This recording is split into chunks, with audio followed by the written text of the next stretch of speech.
Hi everyone, good morning, welcome back to my YouTube channel. আমি ready হয়ে চলে গিয়েছিলাম নিউ আলিপুরদুয়ার স্টেশনে, কারণ আজকে মেজ দিদি আসছে। টাইম তো সেই 12:20, বাট এখনও ট্রেন এসে পৌঁছায়নি। 12টা কটা বাজে? 12:17 বাজে। তো একটু ওয়েট করি। দিদার ঘরে তো। আচ্ছা আচ্ছা আচ্ছা আচ্ছা।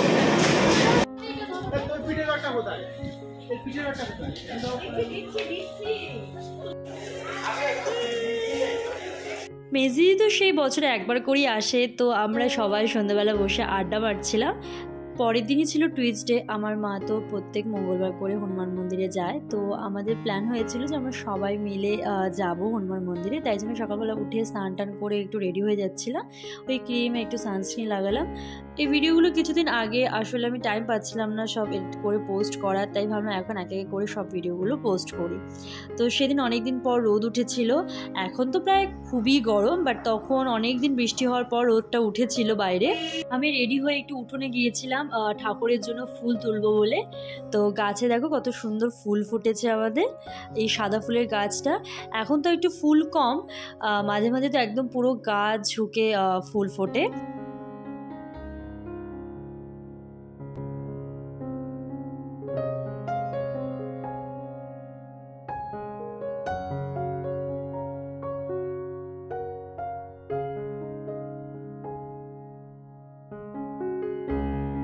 তো সব কমপ্লিট করে আমরা বেরিয়ে পড়েছি। আমরা চারজনই যাচ্ছি। আর বাইরেটা দেখো কত সুন্দর রোদ উঠেছে। তখনই রোদটা খুব ভালো লাগছিল, কারণ কন্টিনিউ বৃষ্টির পর এই রোদটা উঠেছিল।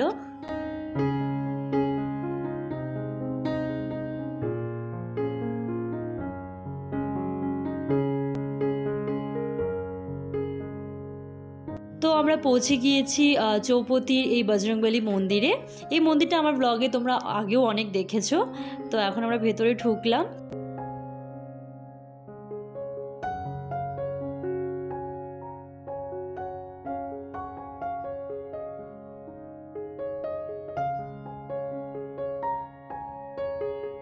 এই মন্দিরটা এলে সত্যি মন থেকে এত ভালো লাগে, মনটা একদম শান্ত হয়ে যায়। আমি তো ভাবছি এখন থেকে মায়ের সাথে প্রত্যেক মঙ্গলবার করেই আসবো। তো এসে ফার্স্টে হনুমান চালিসাটা পড়ে নিলাম।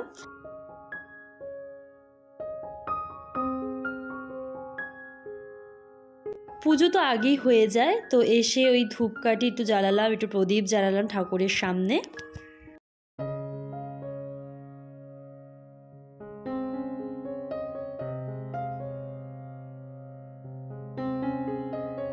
তো এবার আমাদের বেরিয়ে যাওয়ার পালা। তো খুব সুন্দর করে আমরা পুজো দিয়েছি, মনটা সত্যি খুব ভালো হয়ে গেছে। তো ফেরার পথে ম্যাকলেন স্কুলের সামনে থেকে ডাব নিয়ে নিলাম। সত্যি এই গরমে ডাব খাওয়াটা সত্যি খুব দরকার সববার।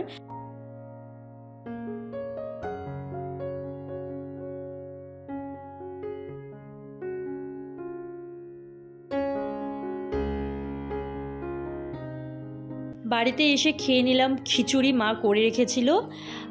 তো জিজু এসেছে, কারণ কালকে দিদিরা যখন এলো তখন জিজু আসেনি, কারণ জিজু ছুটি পাচ্ছিল না। তো সেই কারণে দিদিদের সাথে আসতে পারেনি, পরের দিন এসেছে। তো তারপর সব কিছু কমপ্লিট করে খেয়ে নিলাম একটু আম দুপুরবেলা। সত্যি আমার মতো তোমরা কারা কারা আম খেতে এত ভালোবাসো আমাকে অবশ্যই জানাবো। আমি তো ভীষণ ভালোবাসি। এখন আমের সিজন পড়েছে, রোজকার রুটিন আমার দুপুরে লাঞ্চ করে বা সকালের দিকে আম খাওয়া। যেহেতু ফার্স্টেই বললাম যে অনেকদিন পরে আমাদের আলিপুরদুয়ারে রোদ উঠেছিল, তো সেই কারণে পুরো ছাদ জুড়ে শুধু জামা কাপড় মেলা হয়েছিল। তো আমিও একটু ছাদে এসে চুলটা শুকিয়ে নিলাম, কারণ সকাল সকাল স্নান করেছিলাম, চুলটা একদমই ভেজা ছিল। তারপর ইভিনিংয়ে আমরা একটু হাঁটতে বেরিয়েছিলাম। মেনলি বেরিয়েছিলাম হচ্ছে মোমো খেতে।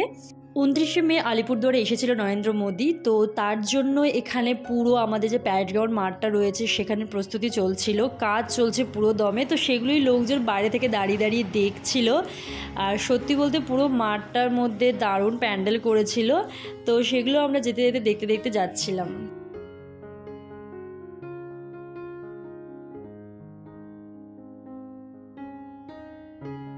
তো চলে এলাম পার্কটুরের এই ফেমাস দোকানটাতে, যেখানে খুব টেস্টি মোমো পাওয়া যায়। আমি সবাইকে রেকমেন্ড করবো ওনার কাছ থেকে মোমো খেতে। ওনার ভেজ অ্যান্ড ননভেজ দুটো মোমো খুবই টেস্টি। তো আমরা নিয়েছিলাম ভেজ মোমো। আমার স্পেশালি ভেজ মোমোটা ওনার থেকে খেতে ভীষণ ভালো লাগে। মাত্র 30 টাকা করে প্লেট, ওই 8 পিসের মতন দেয়, ভীষণ টেস্টি। এরপর ডিরেক্ট বাড়ি চলে এলাম। এখানে সবাই আমরা বসে গল্প করছিলাম, দিদিভাইও চলে এসেছে। তো এখানে বসে আমাদের অনেকদিন পর সবাই একসাথে আড্ডা চলছে। তারপর খেয়ে নিলাম আইসক্রিম। আর এদিকে 3 বোন আমরা অনেকদিন পর একসাথে হয়েছি। আর এখানে তো পুচকুর সাথে ওর মেশন দিদিভাই সবাই মিলে খুব মজা করছিল, অনেকদিন পর দেখেছে ওকে তাই জন্যে। তো রাতে ওরা খাওয়া দাওয়া করে চলে যাচ্ছিলো, আবার পরের দিন আসবে। যেহেতু ওর পুচকিটার পরীক্ষা চলছে সেই কারণে থাকতে পারেনি, রাতে আবার চলে গেছে। তো ওদেরকে টাটা দিয়ে আমরা রুমে চলে এলাম।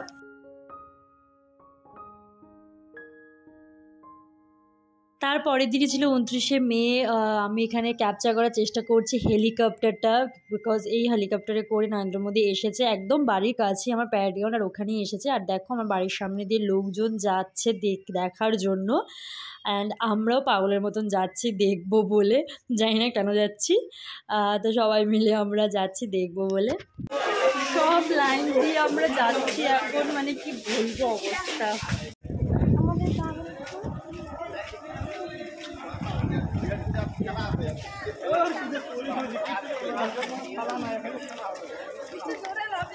বাবা ছাতাটা তো উড়ে যাচ্ছে একদম।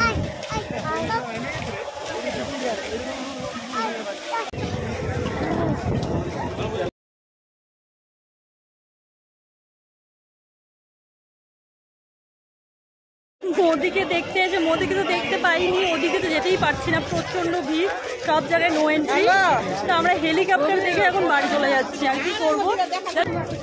পিছনে ভিড়, আর প্রচুর ভিড় আছে ওদিকে, প্রচুর, মানে ওদিকে তো যাওয়াই যাচ্ছে না, নো এন্ট্রি সব।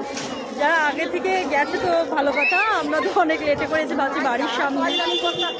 এখন উঠে পড়েছে, ভাষণ দিচ্ছে, বাট আমাদের পক্ষে সম্ভব না ওখানে যাওয়া। তো এখন আমরা বাড়ি ফিরছি। তো আমরা এখন ফুচকা খাবো, তো একটু দেখতে পাইনি, তবে ফুচকা, তারপর ওরা এখানে মোমো টোমো খাচ্ছে, ওগুলো মোমো খাচ্ছে ওরা। তো ওরা মোমো খায়, আমি ফুচকা খাই। হ্যাঁ, আমরা তো আর ভিড়ের মধ্যে দেখতে পারিনি, তাই বাড়িতে বসে টিভিতেই দেখছি ওনাকে, তাই না বাবা? হ্যাঁ, সন্ধেবেলা আবার রেডি হয়ে গেছি ট্রেনসে যাব বলে। তো সেখানে কি করলাম, কি কেনাকাটি করলাম, সেগুলো কিন্তু নেক্সট পার্টে তোমাদের সাথে শেয়ার করবো, কারণ এই ভিডিওটা অনেকটা লং হয়ে যাবে। তো এখানেই এন্ড করছি। ভিডিওটা যদি ভালো লাগে অবশ্যই একটা লাইক করে দিও, অ্যান্ড টাটা।